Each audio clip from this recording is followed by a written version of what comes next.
Ako siguro, first is find yourself a spiritual ate or a kuya. Because the fact that you guys are here now, you are here attending Elevate, ibig sabihin ito, you want to have a relationship with God. You may be here for your friends or dahil hangout Saturday, but it's no accident that you are here listening to the word of the Lord. Amen. And kung ako, yung nasa edad nyo ngayon, I also know that you have probably gone through a lot of struggles in your life. And siguro may mga panahon na natanong nyo na yung mga sarili nyo na, bakit kaya nangyayari sa akin to?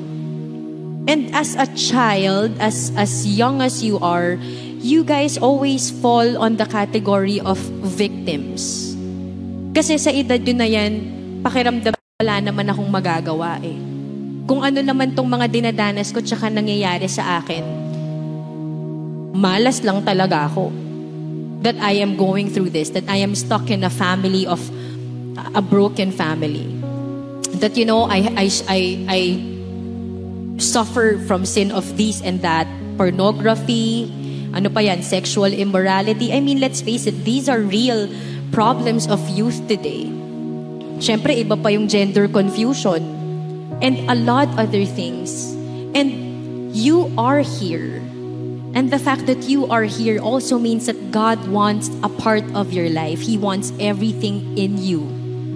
So as you do this, my only advice is go all in. Go all in. Don't just come here every Saturday na thinking na, gumagaan yung pakiramdam ko pag pumupunta ako doon pag Saturday kasi nagpe-praise and worship ako, pero pagdating ng Monday, alam ko naman, babalik na naman sa dati yung buhay ko eh. It doesn't have to be like that. Give your whole self to the Lord.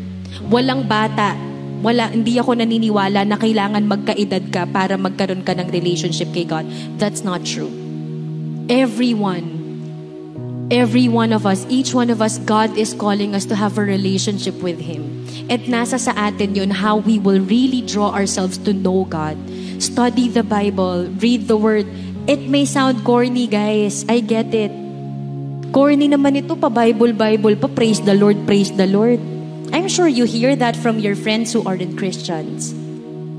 But you know, that's the kind of love that hindi nyo kayang ipaliwanag. And that's my prayer for each one of you. You know, kanina nung nagpe-praise and worship, Renzo, I don't know what's with me, but I was really in tears. And, you know, I really felt that God's presence is here with you guys. And, you know, nakikita ko kayo na nakatayo, lumalapit sa stage, and, you know, while worshiping, people were jumping and just, you know, worshiping God. And you guys are young.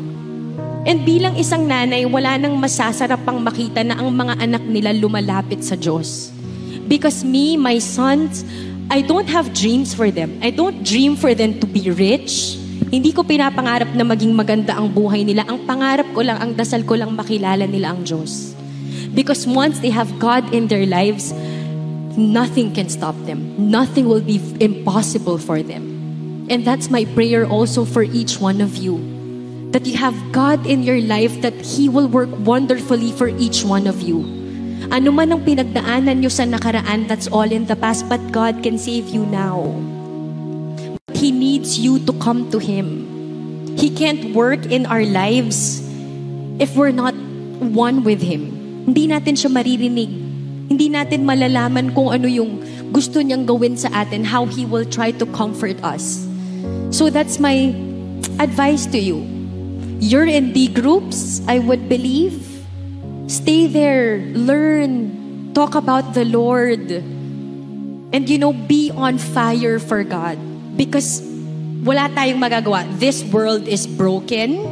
This world is damned. We're all gonna die. I'm sure we all know that.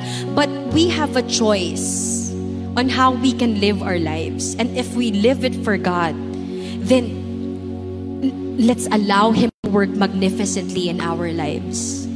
Yun siguro ang masasabi ko sa younger self ko. But, I praise God that at this time of my life, I love Him. But, guys, start early. Start early. Love the Lord as early as now.